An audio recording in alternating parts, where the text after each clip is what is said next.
interest here shows that this is important to you and it's important to us. That's why we're here.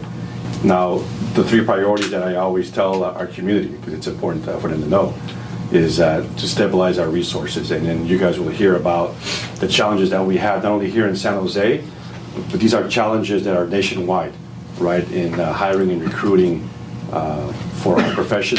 I think nationally, the national narrative has to change on criminal justice in general and also law enforcement. So my priority is to stabilize our resources. So that's not only hiring people, right, having our officers here to respond, right, but giving our officers the training and the equipment that we need to provide the best service that we can, right, to our department. The second priority is to engage the department and the community in police reform, right, and that's something that, it's called police reform, but I call it continuous improvement, right, because we always have to improve. We can't just stay stagnant, right? Times change, situations change, so we have to better our service delivery. We have to better the way we do things, and then we also have to recognize what the challenges that our profession has caused and done to improve, again, that trust and confidence in our community. So that's a priority that we've been working on. Right now we have over 500 recommendations, right, that we have to work on. So again, you as business owners, I mean, you know what that means, right? If you sit down and just take a look at that, you can't get work done, right? So that's something that we're managing, and I have a great team that's working with me and to put all that together to see what's needed here in San Jose, what's needed for our community. What may work in Oakland, San Francisco, LA, Chicago, whatever, does not work here in San Jose. We have a different community here. We have a community that supports us. The third priority, the main priority, is to engage our community engagement, and that's why we're here, right? By engaging out with the district attorney's office, right, with the business owners, members of the community, to see and provide information, right? Because we can't provide the service the way we know how. We need to speak with our community. We need to know our community, understand our community, in order to provide the best service that we can, right? We just can't go in there and say, okay, this is what we're going to do, and not understand and work with and talk with our community, right? Because that's not going to work, right? We need to understand what's needed. Every community is different. Every community needs a different type of service, and that's what we need to do. That's why we have our captains here. Who we have here today is Deputy Chief Brian Shab.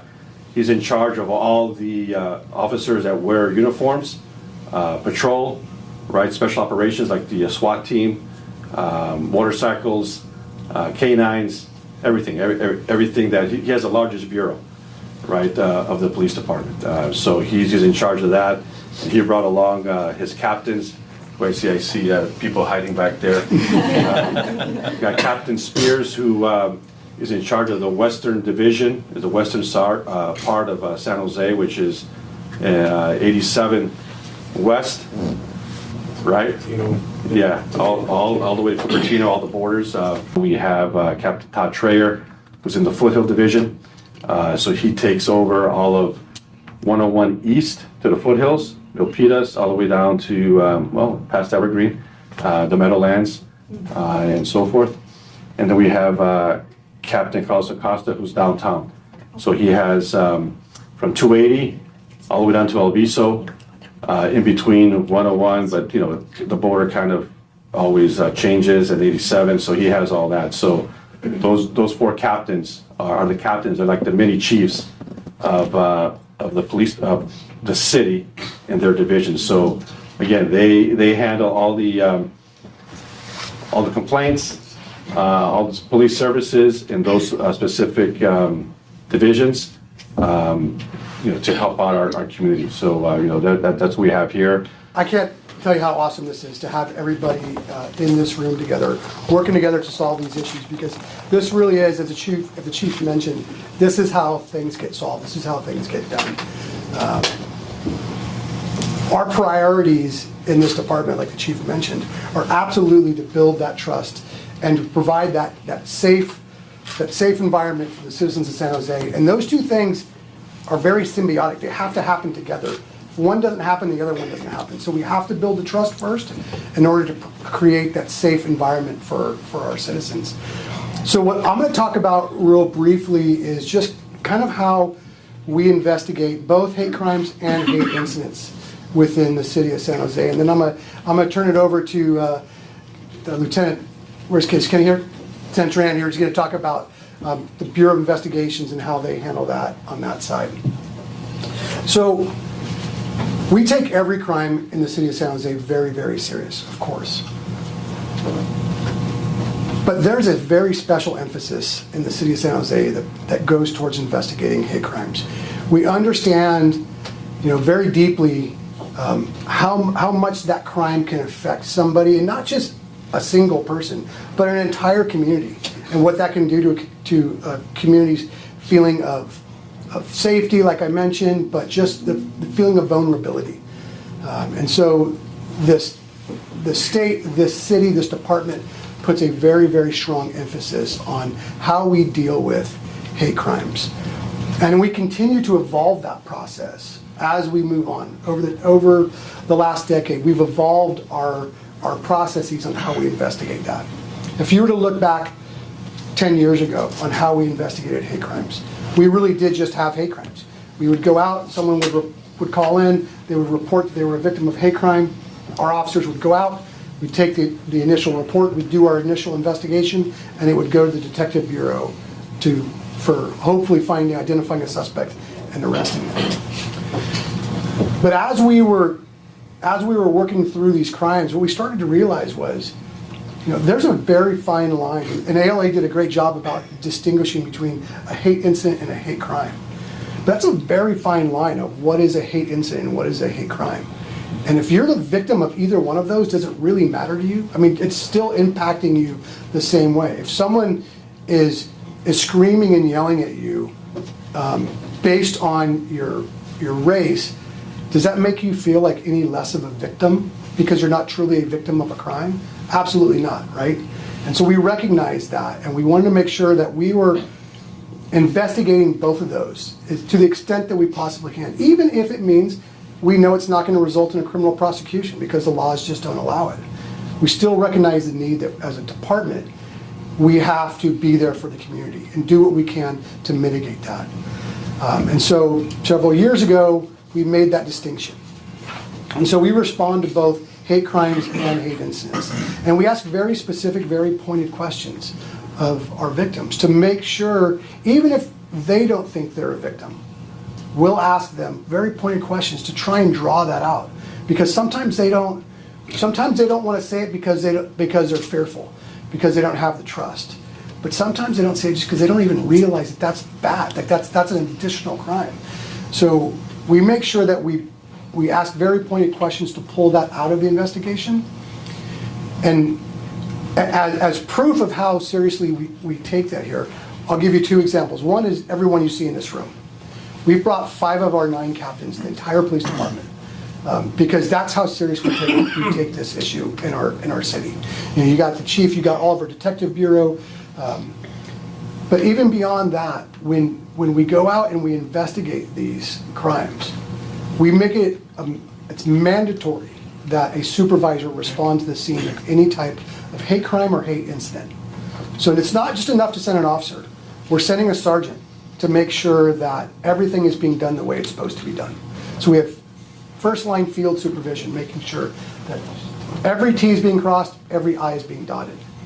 And if it rises to the level of a hate crime, then we send a field commander, a lieutenant, out to make sure that they are also making sure that every T is being crossed, every I is being dotted, because we can't afford to let one slip through the cracks. We have to make sure that we're on top of these.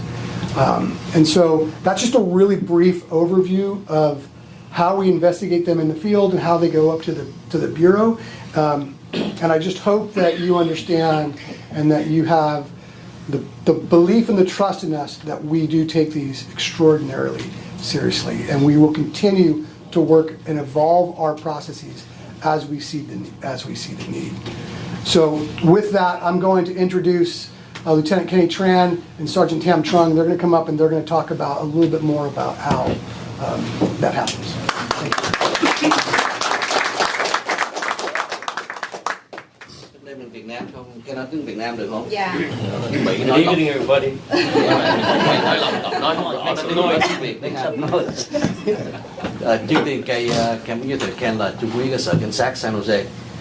Thì mấy năm nay cái Covid thì mình không có cộng đồng, không có cơ hội để mà họp nhau. Mà sở cảnh sát của San Jose, cảnh sát trưởng mà ra này lúc nào cũng muốn có mối đoàn kết giữa sở cảnh sát với cộng đồng. Nên bữa nay mình có cơ hội để mình ngồi gần nhau để mình nói chuyện vậy là cảm thấy rất là hãnh diện. Và hãnh diện là phải người cảnh sát mà phải là người Việt Nam mình nữa. Bữa nay Ken muốn nói thì ý đầu là Ken tính đến nói về hate crimes, hate incident, nhưng mà những cái điểm đó là cũng có cover hết rồi.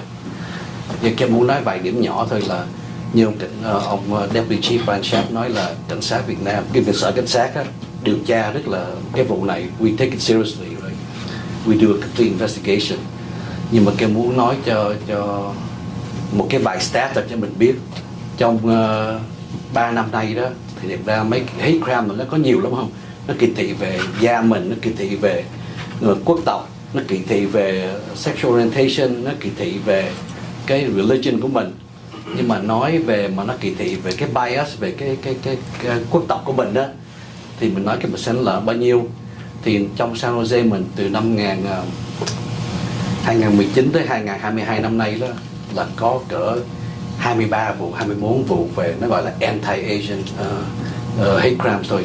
Thì là nếu mà mình nói với cái so sánh cái đó với lại cái số dân Asian ở trong cộng đồng San Jose mình thì nó cũng nhỏ, thì nó it gives you a little bit of comfort để mình biết là mấy cái chuyện đó nó có sẽ nhiều hay không, là một. Cái là hai là Ken muốn nói nữa là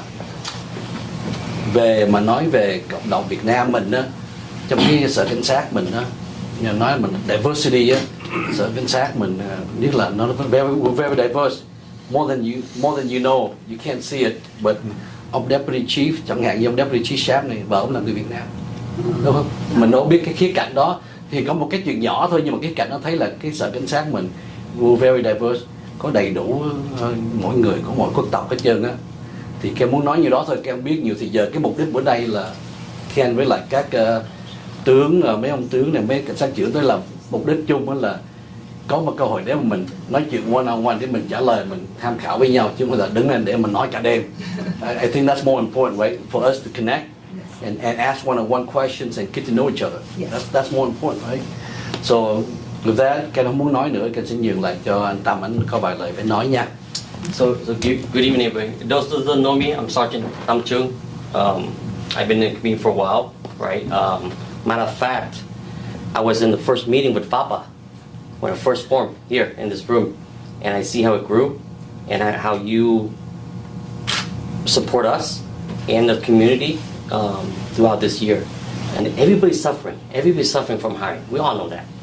But ever since Chief Mata took the chief position, we've been out to the community, and you've seen us. We've been out to Business Walk. We've been out at TED Festival, Moon Festival twice. We bring our ice cream truck. We bring our recruiting van, and we try to recruit people from our community that knows and grew up here. I'll give you some stats soon, but I just want to recognize that we did work hard. And I'll tell you a little comparison about it. Right now, we have 1,157 officers that in our police department. We always try to hire more. We always can do more, but we are professional. We're handling business out on the street. We do as much as we can to make this city as safe as we can. We have, out of those numbers, we have 37 identified Vietnamese officer, not Asian, Vietnamese officer. We're looking through the names, right? The name, last name Nguyen, Lee's or whatnot, or Truong, right? Because we can't really ask people, hey, you Vietnamese, right? You know, maybe they didn't answer others, or Asian. But we looked through the list, we had 37, which is, you look at the numbers, you're like, 37, is that a lot? Is that enough? We always can use more, but it's hard to hire Vietnamese officers. It's really hard. First of all, it's hard to hire officers, then it's hard to hire Vietnamese officers. We go out a lot to our community, and I hope that with this and with community engagement, we have more people that want to become police officer, and we can help them navigate, to join our family. Yeah. So if you know anybody, we're hiring. Can I apply? SJPDU.com. Brown belt. There you go. So you have to be the residents of San Jose to be part of the San Jose Police Department. There is no age limit. As long as you can pass the physical qualifications, you're able to apply. Do you have any I should female consider it. Vietnamese? Absolutely. We do. Trong mấy năm vừa qua thì cái job của Mimi ấy là đi làm những cái presentation educational workshop cho cộng đồng, English and Vietnamese. Thì trong cái nhóm của tụi mi á, là tụi mi do educational on multiple topics. So it will be with business, with schools, with high-tech company, at churches, anywhere that you think that crime may happen, we come in the front end at the prevention part. So thì cái đó là mình giúp cho cộng đồng có nhiều cái kiến thức hơn, cũng như những cái gọi là tiếng Việt mình gọi là cái mẹo vặt á, để cho họ có thể giữ an toàn cho bản thân của họ, cũng như cho business, cũng như khách đến ăn, đến mua đồ. Thì trong những cái buổi presentation đó là mình giống như là nó 1-2 tiếng đồng hồ, it's a PowerPoint presentation. Mình sẽ đi chỉ hướng dẫn từng bước một, những cái số điện thoại quan trọng gọi cho ai, khi mình bị cái này mình gọi cho ai thì cái thủ tục như thế nào. Thì sau đó the DA gonna step in and they will do the whole process of the judicial process all in Vietnamese để cho cộng đồng mình biết hơn. Tại vì cái mà khó nhất á, là bắt cái người đó, nhưng mà ai cũng sợ không có đứng ra testify hay là write an up statement or be a good witness. Thì cái case nó bị dục ra, không có làm gì được thì cái người đó đâu có bị vô tù hoặc là bị prosecute, and the whole vicious cycle keep repeating itself. So vì như vậy đó thì những cái buổi họp, những cái presentation workshop của bên văn phòng của mình đưa ra là để hướng dẫn và chỉ dẫn cho những cái business trong thành phố của mình. Ví dụ như mình đi ra mình nói chuyện với cộng đồng thì tốt, nhưng mà tại vì có nhiều bác thì đi ra, có nhiều người đâu có bao giờ đi ra khỏi nhà đâu, hoặc là rất là ít khi ra khỏi nhà tại vì họ sợ, hoặc là những cái chuyện gì đó tại vì Covid, cho nên cái đó thì không biết là nếu mà mình compare cái economicals và mình gửi flyers, mình làm sao mình tóm tắt được cái information người ta hiểu. Tại vì chính bản thân em cũng đã từng muốn report rồi, em làm ở nhà thuốc, em là dược sĩ, đi vô nó không có lấy 1-2 cái đâu, nó lấy một lần, nó lấy nguyên cái ai hồ hoặc là lấy nguyên, tại vì tụi em không muốn làm gì hết, làm một lần thì nó thấy như vậy, thì lần thứ 2, lần thứ 3 là nó cứ đi vô là mời đi vô thôi, rồi cứ đi ra như vậy đó. Cho nên là tụi em không có biết được là khi mà tụi em report thì có thể nào mà mình có thể summarize lại một cái step 1, step 2, step 3, step 4 cho nó dễ đọc, dễ hiểu, để mà người ta biết, người ta làm theo, hoặc là một cái report là giống như recording. Tại vì có nhiều người sợ hỏi câu hỏi rồi họ không biết trả lời, rồi có nhiều câu hỏi quá làm phiền, quá tốn nhiều thời gian. Tôi không có thời gian để deal với những cái đó.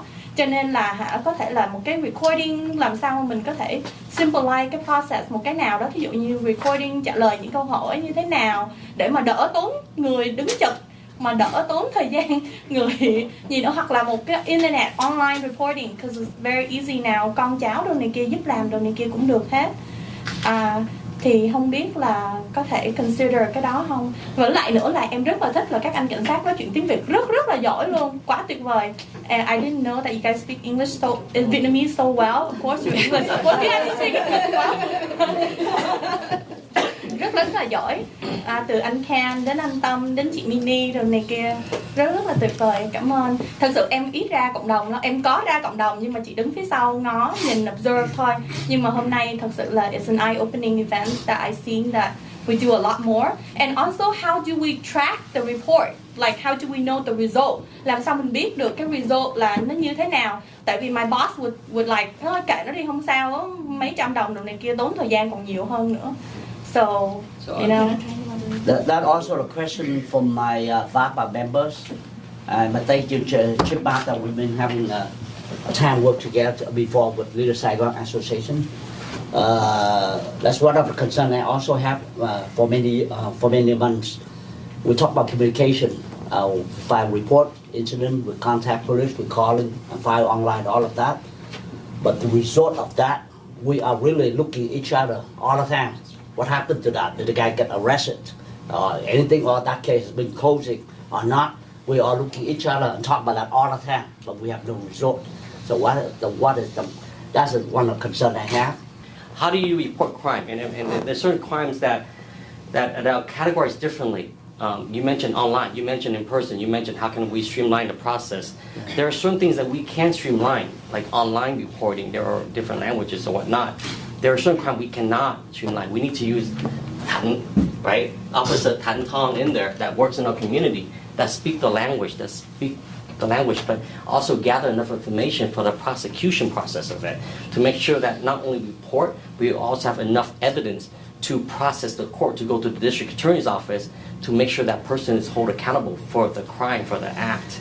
So tiếng Việt đó là có nhiều cái hình sự á, vi phạm á, có thể là làm trên mạng được, có nhiều cái là phải gọi 911 để cho có người cảnh sát như anh Thạnh ra để hỏi đúng mấy cái câu để make sure that nó Thạnh viết cái biên bản á, để nó chuẩn, để cho nó có all the detail, để cho process, để cho bên DA, bên biện lý prosecute là biện lý là để file cái vô cái court á, vô tòa án để cho người đó bị tội hay bị tù. Cho nên có nhiều cái mình không có làm tắt được, mình phải gọi cảnh sát đàng hoàng. That's one question. To answer your question, Victor, you're talking about how to do follow-up and stuff like that. If a case is assigned to, let's say an assault, something happened, a fight, Asian hate crime or whatnot, it's assigned to a detective. That detective, that case number, you can always call the bureau. We always have Vietnamese officers or sergeant actually work in the bureau, like Tam Truong. He worked in the fraud bureau, burglary and fraud unit that can help, that can speak the language, or we can have translation. But a lot of us, like Kenny, I'm sorry, Kenny, I know so, and then Ken Jung, he's a lieutenant from sexual assault unit, and we also have Ben Lam, who is a Vietnamese-speaking detective that can navigate, that can help. We move. I mean, we have 37 officers or whatnot, or personnel, and we move around the police department to help accommodate those questions, to help those follow-up. So when you have certain things that you want to follow, you call the Perspective Bureau and ask for, or you can just call me. And I will help you navigate through, because it is kind of confusing. Great. Yeah, and when I talk about continuous improvement, I think that's something that maybe we need to improve, right? Can there be something that's online where they can put the victim, survivor, can put in the case number and then give them, where to call, right? Other than we give them the orange card, our receipt with the case number and a general number. Right. But maybe as we're talking, maybe we can improve on that, where maybe we have something online where they can put in the case number and then direct them to that detective or wherever it's at for follow-up. And I think I know there's limited resources, but what kind of turnaround can people expect? I think that would help. Like, do they call back in a week or 2 weeks to get more information? Okay, yeah, that's something that maybe we can work and see how that would look like. Again, given our limited staffing, right, especially in the detective bureau, right, that's something where. Do you mind if I say something? So just to give you an example, in the burglary unit, last year, fiscal year 21-22, we received over 8,600 cases, and we have 4 detectives up there. So while we absolutely strive for customer service, and when cases close, we're trying to call the victims and let them know the disposition of the case. We do have a difficult time with that extensive caseload calling everyone back. So that's why if you have curiosity about a case and you have the number to the unit or to the detective, that's when you touch base, after a couple weeks. And that helps them, it puts that at the top of the queue so that they can give you updated information. And also you're in contact with your area captains. You can always reach out to your area captains if you are having a hard time getting a hold of the bureau, and they can reach out to the detective and get you an update. But just to put it in broad perspective, we really do strive for customer service, and that's our top priority in the bureau. But because of the caseload and number, sometimes it takes proactivity from the community to follow up with us in order to get that response. And it's the squeaky wheel that gets the grease, right? So sometimes you have to be your own advocate, and you are your best advocate, and reaching out to us, and we'll do our best to follow up and provide you with that response. Is there any kind of main channels or something that publicly is available? You don't have to follow up. It's just like it's comforting to know that you guys following up a case or posting up the closing case is resolved or not something publicly or in the mainstream, in the media, in your website or something, so that we don't just have to personally call someone's or just a personal case. So I guess it's easier load on you as well too, because we really don't know what you do behind the scene. And then you don't say anything. You say the case closed, or we put in the case number, the case closed. I was like, okay, what did I get? And yeah, so I think it's difficult to put all these cases out there because it's privacy, right? So we don't want everybody's information or case number out there, but especially the people that are. or maybe just case numbers, not like personal. Yeah, and I think that's yeah. Let us take that back. And You see already how, have 500 items on your list, recommended list. I don't want to put a 501 on there, but sorry. So, can I ask you one more question? So, in terms of like the Asian hate crime and all that, reporting, so how does like the sheriff department plays a role? So you got the police department, but then at the county level, then how's the sheriff? Do they also play a role in helping with the Asian hate crimes and all that, or it's just totally different? Sheriff do different services? Or? well, yeah, they do provide. Well, they should provide the same service, right? And it depends on the jurisdiction, right? So we're in the city of San Jose, so we handle all the incidents that happen in the city of San Jose jurisdiction. They go and investigate and respond to incidents that happen outside of the city of San Jose. I would like for them to help us, absolutely, right? Because they are the county, but the way they operate operationally, they handle all the incidents and anything that happens outside of the city of San Jose in county jurisdiction, right? That, for example, they, I think they supervise or they Cupertino and I forgot which other Montserrano, right? So they provide police services there. They contract with the city and town there, and then there's smaller pockets. There used to be more within the city of San Jose that are county jurisdiction where they respond to, like in the Foothill Division there. I know Captain Traer has an area that is county jurisdiction, and the way you can tell is usually by the street signs. They're blue with white lettering. City streets of city jurisdiction are green with the white lettering. So we should be providing the same service. And yes, we if it's a big crime, we coordinate or try to share that information. But sometimes that's not available. But I know the detective bureau has a system where they can tap into all the different types of incidents that have been reported throughout the county. So they can take a look at those things to see if there's any similarities to help out investigate. Okay. And in addition to that, if I could just add to that, we also partner with not just the sheriff's office, but all the local law enforcement agencies within the county in a hate crimes task force where we meet regularly. And not only to just talk about specific cases and how we can collaborate, but to identify trends. And so that collaboration absolutely happens on a regular basis. The difference in crime, just so we're all on the same page, you have really 3 different levels of crimes that, for the most part, that we investigate. Infractions, those are the really low-level ones. Those are like your speeding tickets. Those are the tickets that you might get for really low-level crimes. Misdemeanors is the next level crime, and those are serious, but maybe less serious. More property crimes, sometimes simple assaults, things that would result in potentially jail time, but not prison time. Meaning you're going to state prison, you're going to be held for the most that you could go to jail for is a year, and it would be locally. The next level of crime would be the felony crimes, very serious crimes, typically against people, sometimes property too, if the dollar amount is high enough. Those can result in confinement over a year, and then also in state prison. With misdemeanor crimes, there's only a select few misdemeanor crimes that our system allows for booking into jail. So if we're going to book somebody into jail for a misdemeanor crime, there's certain elements that we have to be able to show the courts that say this person for this misdemeanor crime needs to stay in jail for this reason. One of those reasons is one of the ones that you just described, is a likelihood, what we call a likelihood of reoccurrence.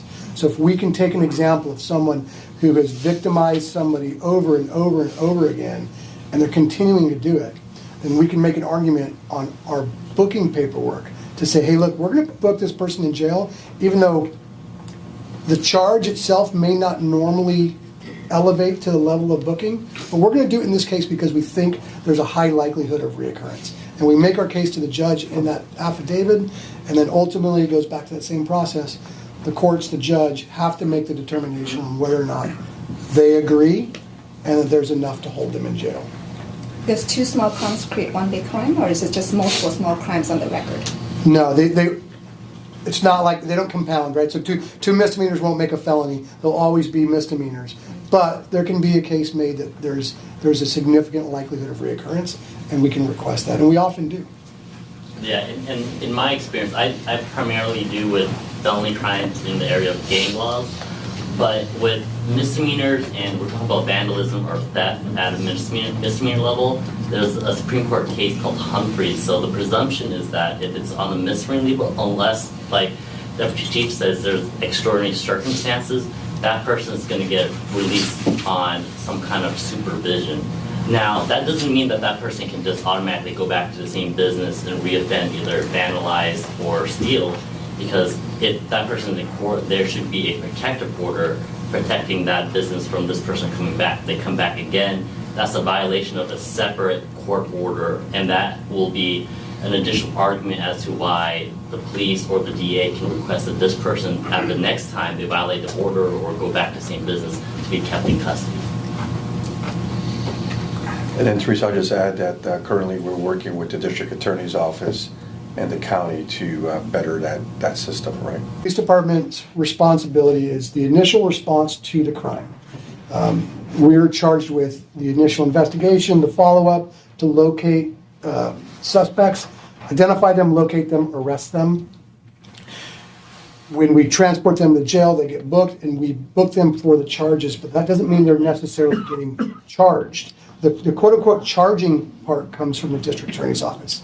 And what they will do is they have a certain amount of time where they will look at the case and they'll see if the elements to the crime exist to make that formal charging.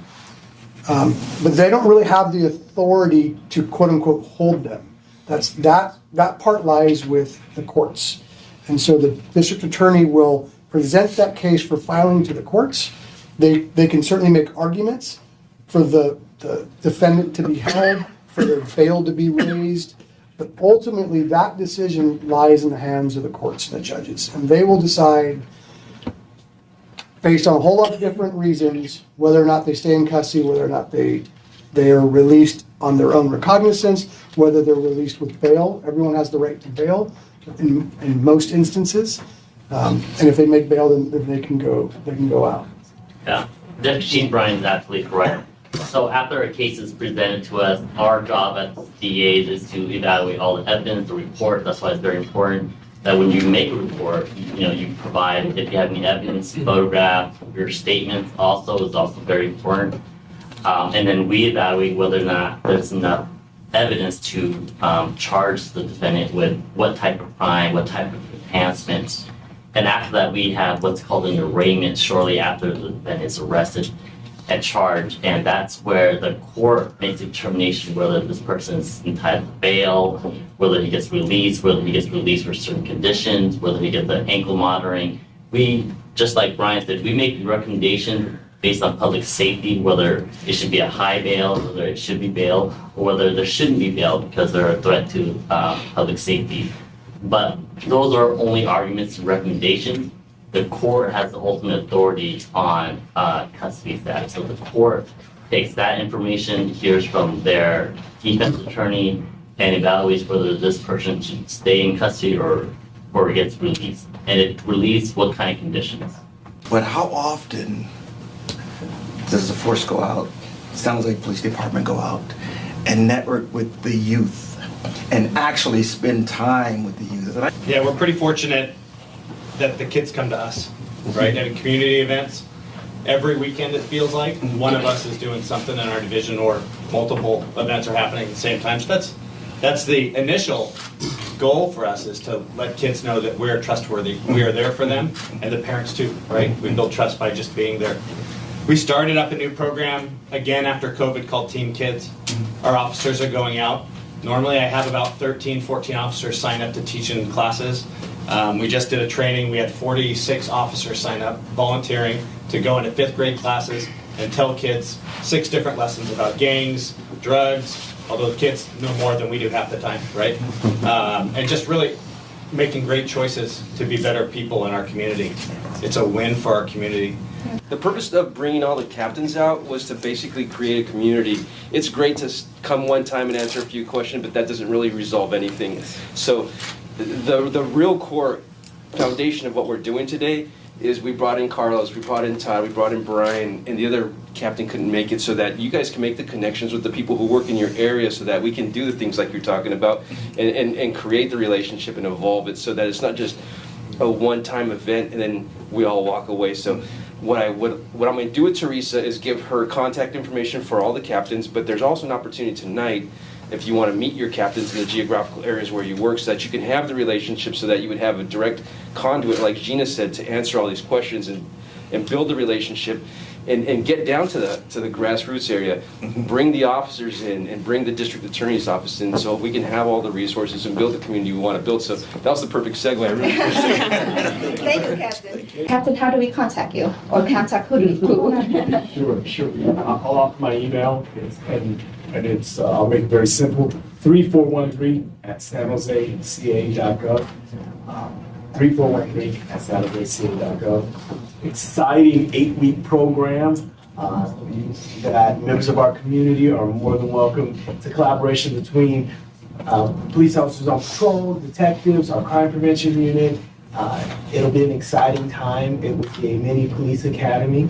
So we want members of our community to understand some of the training that goes behind the uniform. So we're really excited. So I hope to see all of you in training. Big name. Thank you, sir. And I just want to say that that's all. I give credits to Chief, because all of this is happening after you came on. A lot more opportunity happened when you came on. So I thank you for that. And part of leadership is starting on time and ending on time. So thank you, everybody, for being here. Thank you.